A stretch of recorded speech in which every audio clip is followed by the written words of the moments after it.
benvinguts a un altre vídeo de Llibres de l'Illa de Gont. Jo sóc Roser i així parlem de literatura de fantasia i ciència-ficció.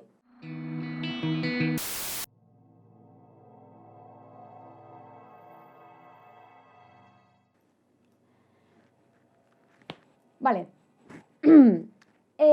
Ho he dit moltes vegades, però altra vegada, este no és el vídeo que pensava publicar esta setmana. De fet, este mes pensava simplement agarrar els dos vídeos que me queden gravats que vaig fer l'estiu, editar-los i publicar-los. Però és que fa molt poc m'he acabat un llibre i he de parlar. He de parlar-ne? No puc estar-me, no puc. Perquè me puja una parell que ho he de dir, ho he de transmetre. Bueno, pues jo vaig intentar vocalitzar, intentar parlar a un ritme normal, però és que me costarà perquè hi ha molta cosa així que... Vale, de quin llibre se preguntareu segurament? Bueno, en realitat no, perquè ho fica en el títol, però bueno, avui hem vingut a parlar de Dune, o Dune, o Duna, o com ho pronunciar vosaltres el nom d'este llibre. Jo, segons m'he dit este llibre, pensava que el vídeo no va ser molt diferent. Jo pensava que anava a venir així, il·lusionada i en ganes, i llavors quina és una meravella. El que passa és que vaig acabar aquest llibre i em va pujar una ràbia, una bilis, un de tot allà. Però després ho comentem. Anem pas per pas, anem a poc en esta meravellosa epopeia que serà parlar-vos del llibre de Dune. Anem a veure, començarem parlant de Dune, del llibre, de l'autor, i després anirem passant a altres temes. Dune, jo he dit Dune. Llavors, Dune, publicat l'any 1965 per Frank Herbert. Frank Herbert és un senyor nord-americà que va néixer l'any 1920 i va morir l'any 1986. Ell, a més de ser escriptor de ciència-ficció, conegut especialment per les seues novel·les de Dune i la resta, dels quals parlarem, també va escriure relats curts, va ser periodista, crític literari, fotògraf i assessor ecològic. Això té bastant sentit quan comencem a saber de què tracta Dune.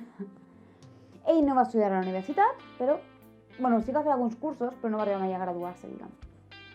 I com ja dèiem, és sobretot conegut per les cròniques, la saga, com li vam dir, de Dune. Com comentava, Dune es va publicar l'any 1965 i aquell mateix any va guanyar el Premi Hugo i el Premi Nebula. Tanmateix, no és la primera vegada que es publicava. Frank Herbert, en certa manera, va començar a publicar el que més tard seria la novel·la de Dune a través de la revista de ciència-ficció Analog. Ho va fer com en dos parts, i cada una de les parts estava subdividit segons les entregues que anaven fent la revista i va anar publicant parts de la novel·la. I més endavant va decidir ajuntar-ho i intentar publicar-ho com a novel·la. El van rebutjar 20 editorials perquè deien que era massa filosòfic, però finalment va trobar una editorial que va decidir publicar-lo. L'editorial era Chilton Books, que com a curiositat estava especialitzada en la publicació de manuals tècnics de reparació. Llavors, com diem, es publica en 65 i automàticament guanya els premis Hugo i Nebula. És una novel·la que es considera un clàssic de la ciència-ficció i per molts és considerat la millor novel·la de ciència-ficció mai escrita. De fet, la revista Locus de ciència-ficció ha dut a terme al llarg dels anys 4 enquestes en el qual preguntava als seus lectors que demanava que votaren quina era la novel·la que es consideraven la millor novel·la de ciència-ficció mai escrita fins al moment. Les enquestes es van dur a terme l'any 75, 87, 98 i 2012 i en les 4 Dune va guanyar el primer lloc. Llavors, ja com podeu veure, Dune és una novel·la que dins de la literatura de ciència-ficció és un clàssic i és importantíssim per tot el que ha significat. Té un fandom molt gran, la veritat. Què passa? Que Dune no s'acaba amb el llibre de Dune. No. Jo ara em permetreu que vos llegisca els noms perquè és que n'hi ha molts llibres que formen part de la crònica de Dune. Després de publicar i de ser aclamat el llibre de Dune, Frank Herbert va decidir completar la història amb 5 novel·les més, que són les següents. El Mesís de Dune, publicat l'any 69, Fills de Dune, publicat el 76, Déu Emperador de Dune, publicat l'any 81, Heretges de Dune, publicat l'any 84, i Casa Capitular de Dune, publicat l'any 85. Ell volia encara publicar un llibre més, el que passa és que va morir. I es va quedar amb un final molt obert. Però, què passa? Així entra en joc el seu fill, Brian Herbert, que va decidir seguir publicant llibres de l'univers de Dune. No ho va fer sol, ho va fer amb col·laboració de Kevin J. Anderson. Llavors encara tenim més llibres. En aquest cas, sobretot va fer preqüeles de la història de Dune, sobretot aquells elements o esdeveniments que potser al llibre d'un pare quedaven nomenats però no explicats realment. Llavors, quins llibres tenim escrits per Brian Herbert i Kevin J. Anderson? Bé, tenim la trilogia, que és el Preludi a Dune, publicada entre el 99 i el 2001.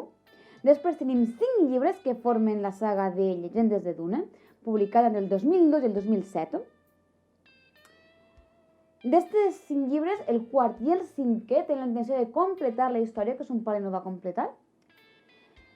Després ha publicat altres sèries, com és Herois de Dune, entre el 2008 i el 2009.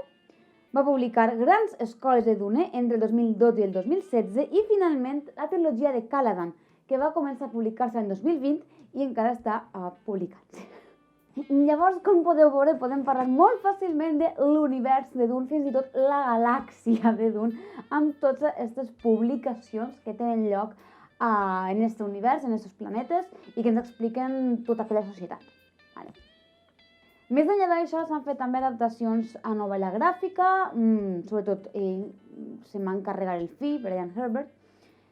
Llavors, direu, clarament, això és un clàssic de ciència-ficció. Entonces, la senyora Roser, no? Que és la gran experta en fan de ciència-ficció, segur que coneixia molt bé aquesta novel·la, segur que fan de llegida, segur que tal.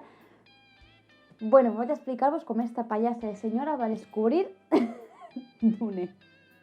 Pues estem parlant de la farà, jo crec que uns 2 anys, no estic molt segura. Jo estava parlant amb una companya de faena, acaba d'entrar, i jo estava explicant-li lo fanses que era jo de la ciència-ficció, que a mi m'agrada molt llegir ciència-ficció. Me sentia molt clar, i entonces aquesta xicona, que pues, no era mega fan de ciència-ficció, però em va dir, ostres, pues tu deus conèixer Dune, no? Que tinc amics que els agrada molt i superfans. I jo, què és això de Dune, saps? I ella, pues, per lo que tinc tantes unes grans classes de ciència-ficció, i jo pensant, buah, té ni idea esta tia, o sea, no sé el que està parlant. És un clàssic i jo ni el conec, no pot ser, no. Bueno, pues òbviament sí que podia ser, lo que passa que jo en la vida he sentit parlar de Dune. Ai, que pallassa soc a vegades. Bueno, total. Jo pues, me fico a buscar, a investigar i dic que allà no, Dune, Frank Herbert, no sé què, clàssic, millor llibre de ciència-ficció mai escrit, i jo... Bueno, jo en aquest moment dic, bueno, pues potser m'hauré de llegir aquest llibre, no? Estaria bé, seria una idea interessant, no? Al respecte. Jo me recordo que li comenta al meu xicón, ai, sí, una pel·lícula dels anys 80, no sé quantos, i jo... I, pues, òbviament, des que sempre passa el mateix, no? Sents una cosa i de sobte anaves en tots els llocs. Pues, des d'aquest moment, cada que anava jo allà a la Gigameix, jo me veia el llibre de Dune, en la cara. Què passa? Que jo el que no esperava és que el llibre de Dune fora una rajola. I jo, pues, jo vaig veure allà el primer dia i vaig pensar, uah, un poc de pal, no saps. I a més, torno un altre dia i llavors veig que n'hi ha com molts llibres. Dic, espera, que això és una trilogia. Jo em va fer molt de pal. Mira que quan era més xicoteta, a mi quan més llargs els llibres, pues millor. Ara mateixa, pues a vegades em fa un poc de pal, sincerament. I jo pensava, bueno, va, pues ja me'l llegiré, més endavant, a la pròxima me'l compre. I en això, pues que el meu germà li va regalar al meu xicó el joc de taula de Dune. I és molt guai, us fico una foto per així, m'encanta. Jo quan vaig començar a jugar, que no coneixia l'univers ni res, ja m'ha agradat molt el joc, però és que a més una vegada ja coneixes l'univers, és molt guai el joc, perquè no és el típic de... el Monopoli de Harry Potter, que li fiquen a casa els dibuixers de Harry Potter, però el joc és el mateix. No. És un joc que realment... totes les coses que tenen especials tenen que veure amb alguna cosa de la història, no? Com totes les cases, i cada casa té un poder especial, però quan hi ha el llibre és que aquest poder no té per què sí, diguem, té per alguna cosa que va ser la història. I això està molt guai, és un joc de taula molt guai. I jo ja, en això, no? Ja estava en plan de, bueno, va, pues, va, comprar-te el llibre, perquè així es fotràs més encara al joc, no? Jo ahir autoconvencé-me, però jo no me comprava el llibre. I a tot això, pues, jo estava un dia tota feliç de la vida, no? En el llit, pues, mirant Instagram, jo i de repente que me salta un tràiler. I jo me quedé i me dic, ostres, pues té bona pinta esta peli, buah, que guai, ciència ficció, no sé quina serà. I mira allà, Dune. I jo, all right. El mes que ve s'estrena, o sigui, jo és que no m'havia enterat que estaven gravant una nova pel·lícula de Dune. I jo dic, bueno, pues, el mes que ve, anem a veure la pel·lícula, jo després me compro el llibre, me llegeix, tot bé, tot, no, cap problema. Què passa? Que entonces me trobo una publicació de Raig Verd i més llibres que me diuen que van a publicar en català una edició limitada, 1900... Mira, jo vaig dir, no digues més, me'n compré. Jo m'ho compré. A mi dius que és una edició limitada, jo no puc dir-te que no. Jo no puc, m'entra l'emoció. Yo soy una friki fans coleccionista. Entonces, yo, claro, a mí me dius que no eran 1.900 ejemplars, jo m'ho ideu, lo menos. No sé que un dia s'acaben, jo què sé, me'n trenca uno. Per què tinc 4 edicions de la màscara de la foscor? Pues perquè són especials. Ja sé, tingueu, és el que he ensenyat, és que és una meravella. O sigui, jo als 10 segons de que m'arribara el correu, de que ja estava la preventa, vaig pagar. Vaig dir, sí, shut up and take my money. O vull que em va a casa. És una edició de tapa dura super bonica, il·lustrada per Ricard Defa. És la traducció de Manuel de Seabra, que ja va fer per a Plini l'Únic, que després ho comentarem, revisada. En la seva edició primera, en lloc de Dune, ho ha traduït per Duna, i de fet, si voleu, la part aquesta és reversible i està en Duna. La part interna també és preciosa. N'hi ha il·lustracions també per dins super boniques. Venia amb 2 il·lustradors fetes per Ricard Defa, il·lustrador de la portada, que jo estic marcades, de Pol i de Chani, precioses. Després també tenim una altra edició de tapa blana, que ja no era edició limitada, també editada superbonica, fico una foto per així, que és superguai també. Com sempre, edicions supercuidades, perquè Raig Verd i més llibres, el que tens que fan edicions molt cuidades i això s'agraeix molt. Si he de ficar una pega, per ficar-li una pega a aquest llibre, és que és una edició limitada, però en cap lloc t'ho diu. Si ho diu, soc jo, que soc patata i no ho he trobat, que algú m'ho diga, però no ho he trobat. I al final, escolta, quan compres una d'aquestes edicions, que saps que és edició limitada, te fa il·lusió que ho fica en algun lloc, no? Jo no dic que siga numerada, que això sé que és més faena, però, no sé, fa menys ho fique, no? Però molt guai, molt bonica, això és brutal. Llavors, jo, com vos dic, jo me compro este llibre, que a més s'ha de retrair tot la publicació i demés. Total, jo crec que al final vaig acabar anant antes a veure la pel·lícula, crec que sí. Jo vaig anar a la pel·lícula amb una amiga i a mi m'han dit, la pel·lícula és un poc lenta, no sé quant dura. Mira, a mi aquella pel·lícula em va encantar. Jo estava living, jo estava feliç. Jo allà va passar, jo que sé, 2 hores i mitja, 3 hores, jo què sé el temps que va passar, però jo he pensat que me duren 5 hores més, si és que estic enganxadíssima, per favor. Mira, una meravella de pel·lícules. És que a mi m'ha encantat. Els actors brutals, està el Timothée Chalamet, crec que es diu així, i la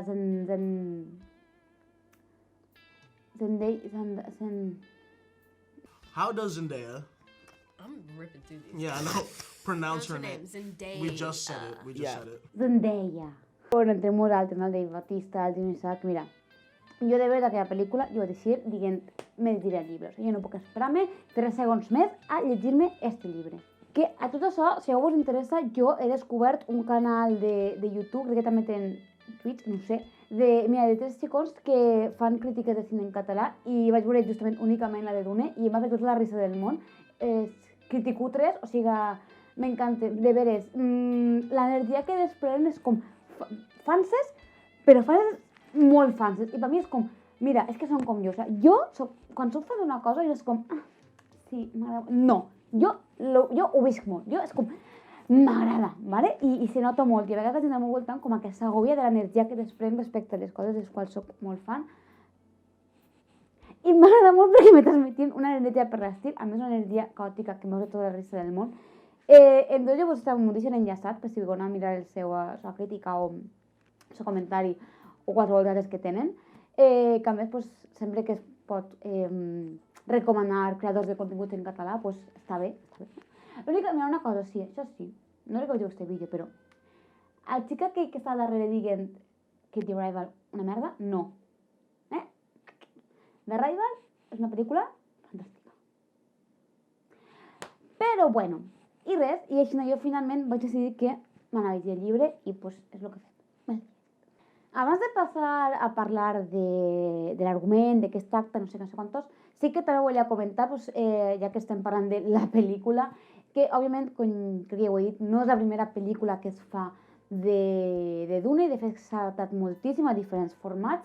Va haver un intent d'adaptació per part del director Alejandro Jodorowsky, que anava a ser una cosa molt psicodèlica, amb inclús Dalí, o sigui, però no es va acabar fent. Després sí que es va fer una pel·lícula, que és la que molta gent coneix, que és de David Lynch, que és de l'any 84.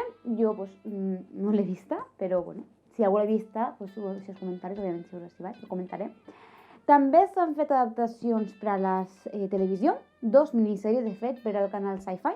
La primera és de l'any 2000, que la va fer John Harrison, que són 3 capítols.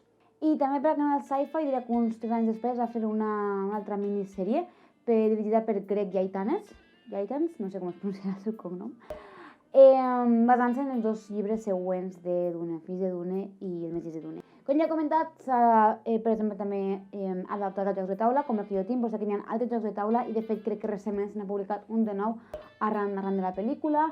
S'han fet videojocs arran de les minissèries, diria que s'està preparant un videojoc respecte a aquesta última pel·lícula que han tret.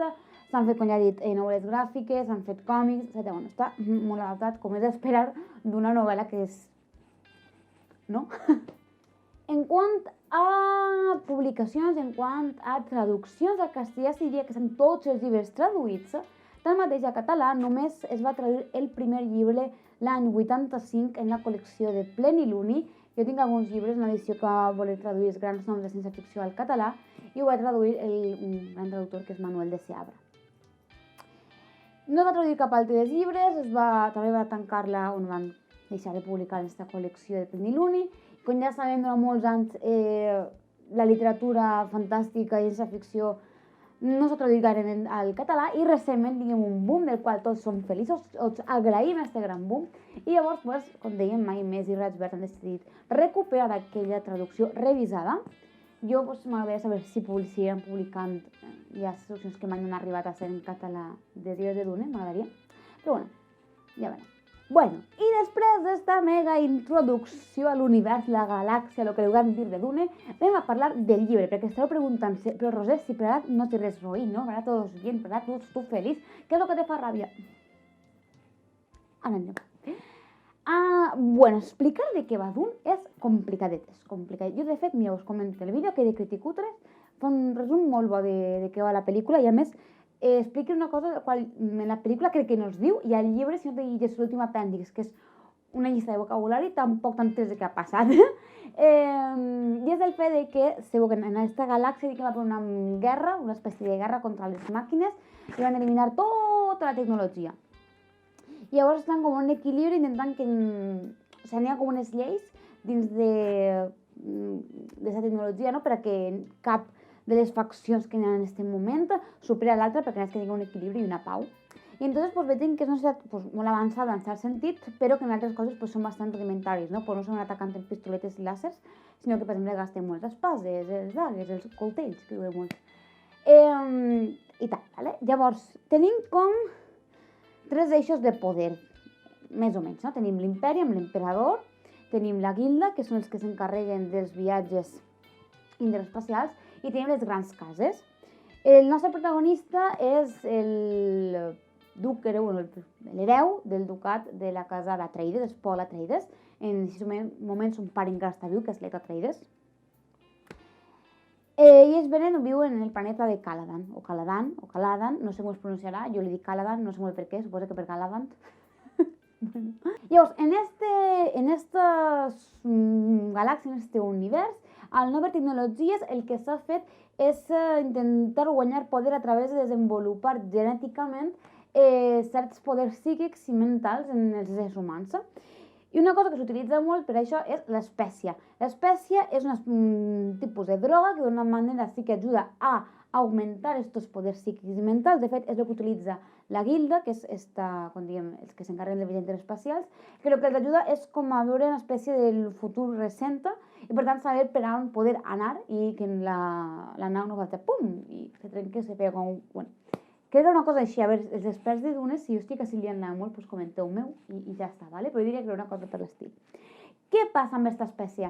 A més de que és una droga i de més, pues que només es troba en un planeta. Este planeta és el planeta Arrakis, o Dune, ¿vale? Llavors, este planeta està en un principi controlat per la raça dels Harkonnen. Els Harkonnen són una cosa terrible, és horrible, són el pitjor. I són molt traïdors, molt traïdors. És una tradició i una tradició i una tradició. De fet, jo, mira, vaig a contar-vos una anècdota molt graciosa. Quan jo estava immersa en lectura de Dune, vaig tenir un somni en el qual, per tema de Dune, m'enfadava amb el meu germà i li dia eres més traïdor que un Harkonnen. I jo vaig despertar rient-me de mi mateixa, del meu subconscient, de que se li ocorria aquella frase. I ara em fa molta risa i cada que tinc una oportunitat li dic al meu germà que és més traïdor que un Harkonnen. Jo, si algú vol utilitzar-la, doncs la via lliure perquè crec que és una frase meravellosa. Anyway, què estan estos, no? De l'Aro Harkonnen i de més allà en Arrakis. Lo que passa és que el senyor emperador com a que no li agrada que la família Atreides siga tan estimada, entre cometes, entre les cases i té por de que d'alguna forma, com és cosí seu, ens podria albergar el tron, que l'acabe llevant. Entonces fa com una espècie allà de... Mira, pues li trec els Harkonnen, tal, envia allà els Atreides a que s'encarreguen ells de l'Arrakis, i si passa qualque cosa malament, pues jo tinc ja excuses per a fer la comida. I un poc comença així, no? De que pues, Paul amb son pare i amb sa mare, Jessica, han d'anar cap allà, bla, bla, bla, i comença un poc pues, tota la trama de què està passant, què no està passant. I he parlat un poc dels qui interfereixen i finalment crec que falta que vos parle de les Bene Gesserit. Les Bene Gesserit són una espècie de monges, una escola femenina, són dones totes, que desenvolupen també una d'aquestes capacitats mentals i psíquiques, dels quals importants són dos. D'una banda, que són capaces de saber si l'altra persona està dient la veritat o no, i és per això també que moltes vegades es casen amb emperadors, ducs, barons, o les fan les seves concubines, perquè hi ha una espècie de poligàmia estesa. Almenys, a dins de que són les cases estes, és molt típic que tingui una dona que després tingui concubines.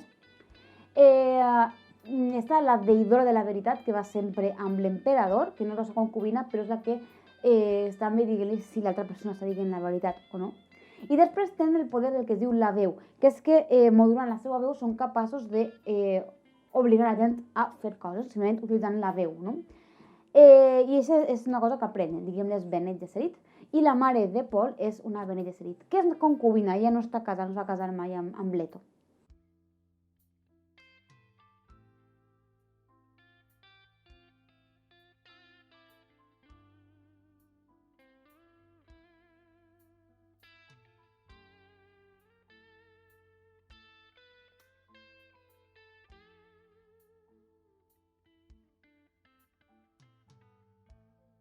Bueno, pues tenim un poc la història, no? O sigui, comença com aquesta epopeia, esta èpica, no?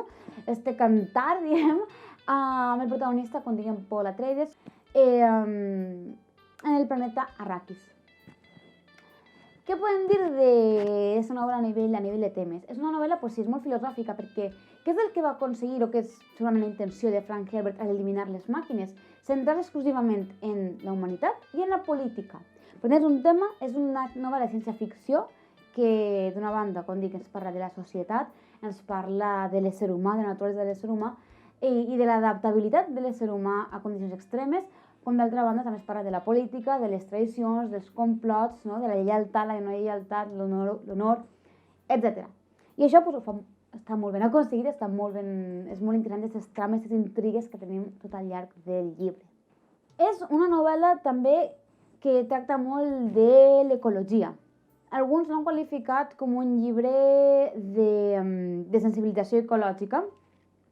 A ell la història se li va ocórrer quan el van enviar a fer un reportatge sobre les dunes d'Oregó, que no es va arribar a publicar mai, però li va donar aquesta idea de Dune, d'un planeta on no plou mai, que és tot desert, on hi ha cucs enormes. Curiositat, Dune va ser una gran font d'inspiració per a la pel·lícula Nàusea de la Vall del Vent, de Hayao Miyazaki. Jo us falta ahir enmig d'això. I, bueno, com en certa manera no parla de on podria arribar el nostre planeta en el sentit no, de desèrtic, de repente esta aigua que la donem ja per assegurada, si la tindrem, de repente no la tenim, no? I entonces tenim pues, els Fremen, que és la població autòctona d'Arrakis, de Dune, com s'han adaptat i com sobreviuen. Què és curiós d'aquest llibre? Ens venen com a que el material més valuós és l'espècia, no? És necessària per a poder seguir amb aquest ritme de vida que tenen. I en guerres la gent realment vol tenir el control sobre l'espècia, però després ens trobem tota la història en un planeta que és espècia, n'hi ha moltíssima, perquè és un lloc on hi ha espècia, però el que no hi ha és aigua. I per tant allà la matèria més important i més valuosa és l'aigua. I trobem molt interessant, no? Això de que, entre cometes, ens ven que el més important és l'espècie, però després el que veiem que realment és important tot el llibre és l'aigua. Com aconseguir-la, com conservar-la, com no malbaratar-la, perquè al final l'aigua és vida, i sense l'aigua tota la vida que hi ha al planeta moriria. I llavors veiem com moltes de les tradicions dels Fremen, costums i demés que tenen, i forma de viure en si, tot gira al voltant de l'aigua i de la importància de no malgastar ni una gota d'aigua. A més, en quant a l'espècie, Frank Herbert va dir que era una analogia, una espècie de simbolisme en quant al petroli, no? Perquè en aquest planeta qui controla l'espècie té el poder i té els diners. I és el mateix que passa amb el petroli, el que passa en aquella època, també, no sé què és aquella època, i el que passa també a l'Orient Mitjà. I això és important perquè ell va prendre moltes influències de l'Orient Mitjà. El petroli que tenen allà, no? Però també hi ha moltes paraules que venen de l'àrab, com alguns elements més culturals que provenen de l'Orient Mitjà, o per exemple el fet que passa tot en un desert. Aquesta novel·la de vegades també l'han descrita com que és una llegenda, i és de veres, realment estan narrant el naixement d'un mite. I en aquest sentit és molt interessant, la veritat és que està molt guai, no? Perquè tu vas llegint-ho i veus com diguem això, la creació del mite. T'està explicant més endavant com la gent parlarà dels esdeveniments que tu estàs llegint ara, no? I és molt interessant, no? Perquè tu aquesta persona l'estàs veient com una persona normal, però saps que al cap de, 60 anys, per dir-te una cosa, a aquesta persona tot allò que ha fet ho veuran com la cosa més extraordinària del món. Llavors, en aquest sentit també és molt interessant el llibre. A més, és un llibre en el qual entres per complet. O sigui, jo vaig començar a llegir-me el llibre i és que entres en aquell món, en aquells personatges, i està narrat d'una forma, en plan, està molt ben narrat tot. I és això, és el guai d'estos llibres, no? Que entres i és que estàs allà, estàs en Arrakis. I això és molt guai, no crec que sigui fàcil d'aconseguir. Jo recordo que em passa molt quan era xicoteta d'entrar i de repente alçar el cap i dir vale, a veure, que estic en el món real, que no estic allà dins. I això passa en este llibre. Jo, de veres, m'ho vaig dir en menys d'un mes, que bueno, però tenint en compte que no tinc dins del món, pues jo em considero estic molt contenta d'haver-ho llegit tan ràpid. De veres, jo estava emocionadíssima en este llibre, és que I jo pensava que este vídeo no va de ser viendo jo sí i dir-vos, uah, quina passa de llibre, si l'ho de comprar, és que és el millor que hi ha en este món. I em fa molta ràbia perquè ara m'explica una cosa que no m'agrada gens i que em fa molta ràbia.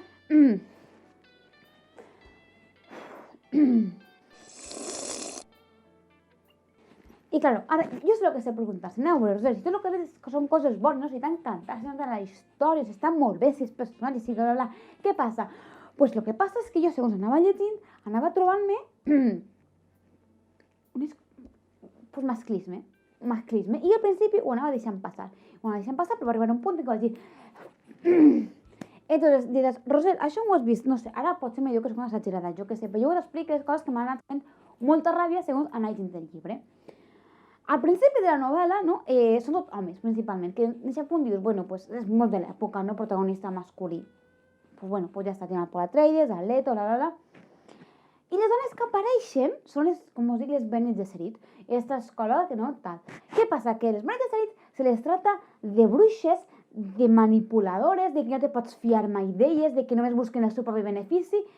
Vamos, les poques dones que apareixen, i les que apareixen, que molts són simplement de parlar d'elles, ja les planten com que són el pitjor d'este món. I l'única que se mos salva és Jessica, la mare de Paul, perquè és mare. i s'estima molt el seu fill. I clar, ja sabem que per a ser una bona dona s'ha de ser una bona mare i ser una mare exemplar i donar la teva vida pel teu fill.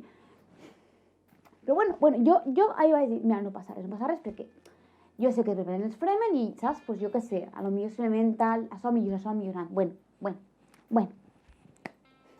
No, tu, i clar, tu dius fremen, no? Els fremen que allà una classe lluitadora, que allà hi tots, homes, dones, xiquets, todos, i dius, igualtat, no? Entonces, què passa? Que arribes a un tros en el qual pues, anem dos fremens, ¿vale? Dos homes, fremen, que uno desafia l'altre, entren en un combat a mort i uno pues, guanya l'altre.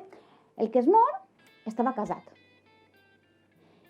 I entonces, per tradició, el que guanya escull si vol que la dona del que ha mort, del que ha guanyat, passarà a ser la seva criada o la seva dona.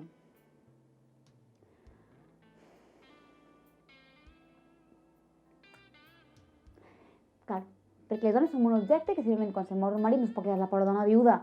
Hombre, no anirà a parar, no, ja té que ser un home. Claro que sí. Que sí, que després si se queda com a criada es pot tornar a casar, perquè ja sé que tenen poligàmia tal qual, però és que igualment, per què se queda aquesta dona? És que més con això propi... No! És que no... Pues inclús així jo vaig dir, bueno, mira, seguix perquè està molt guai la història, perquè està molt guai, perquè és que va, aneu a veure que la història està molt bé, seguim així la història, va. Jo allà emocionada. Quin era un altre moment que trobava en que a mi em va pujar tot i m'ha agradat molta ràbia? Pues un moment de que un dels fremen mata uns que, no sé per què venien a desafiar-lo, jo què sé, i a més diu, no, perquè ara, com que jo l'he matat, estaran humiliats de que la teua dona, de que la dona de, l'hagi matat, perquè, claro, que te mata una dona, mare meua. Uf, quina vergonya, Que mal, que dèbil eres, no?, perquè t'ha matat una dona.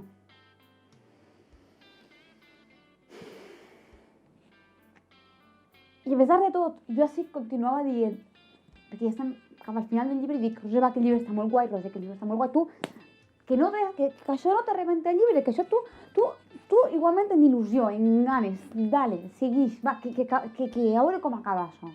I entonces arribem a l'últim paràgraf del llibre.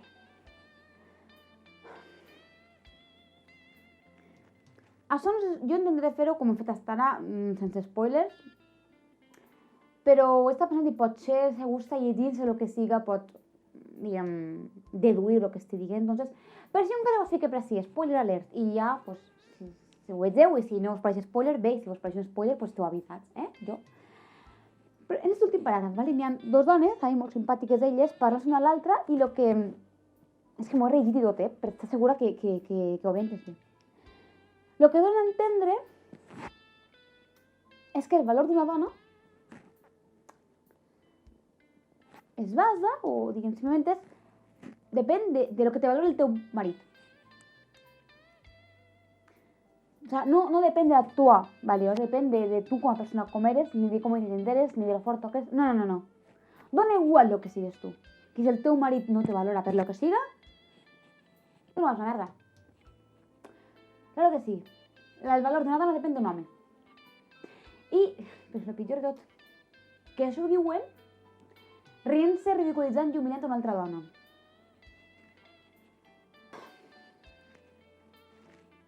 Jo anava en el metro i em va pujar una. No és que està eixint del metro, està eixint fora. Una ràbia,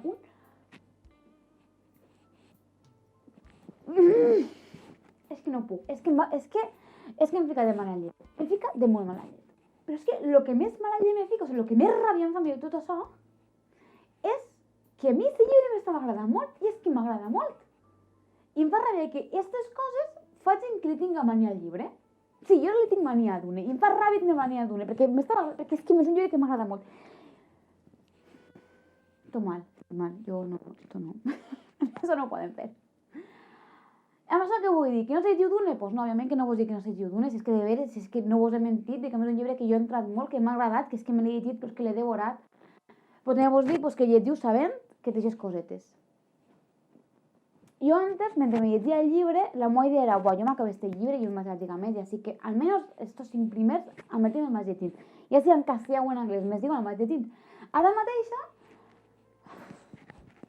me llegiré el segon de Dune? Pues suposo que sí. Pues sincerament, pressa no tinc una. M'esperaré a veure, mira si raig verd i mai més llibres publiqui els següents i pues a poc les comprant en català i almenys pues ajuda a la publicació i ves en català, però jo estic molt enfadada, estic dolguda. Estic molt dolguda. Molt dolguda, o sigui, jo... Frank Herbert, a mi és que no... És que m'ha fallat, que ho sé molt. No anem a acabar este vídeo en una nota tan mala, entonces jo com vos dic, sí que recomano este llibre, de veres, o sigui... És que si vos agrada la ficció i no se l'he llegit mai, vos agradarà, és que de veres, no ho vaig a mentir-vos. Però, pues, escolta, vist un poc de Will Crític, pues, totes aquestes coses que a mi, pues, com a dona, mira, em senten mal. Si vosaltres ho heu llegit, si no vos ha paregut tal, o potser em desio alguna malament, jo què sé, pues mira, m'ho deixeu en comentaris també, si s'heu llegit, si no, la pel·lícula. Què vos ha paregut la pel·lícula? Jo soc molt fan, a mi m'encanta aquesta pel·lícula. Jo vull saber, torno a ficar, jo la segona part la vull ja. Per favor, no vull esperar-me ni 5 dies més. I sincerament, si Ratsberg i mai més continuen publicant aquestes meravelles edicions, pues jo seguiré comprant-les perquè és que són molt, molt, molt boniques. Jo vos deixo també les xarxes socials per si em voleu seguir. Jo què sé, no és que publiquem molt, però ahí està. Òbviament, si us ha agradat el vídeo, doneu-li m'agrada, subscriviu-vos al canal, que jo cada subscriptor nou que tinc em fa molta il·lusió. I, bueno, veiem a la pròxima, que la veritat no sé què serà encara, si serà un de vídeos gravats a l'estiu o si no gravaré ara durant els temes. Però bueno, ens veiem a la pròxima i res. Adéu!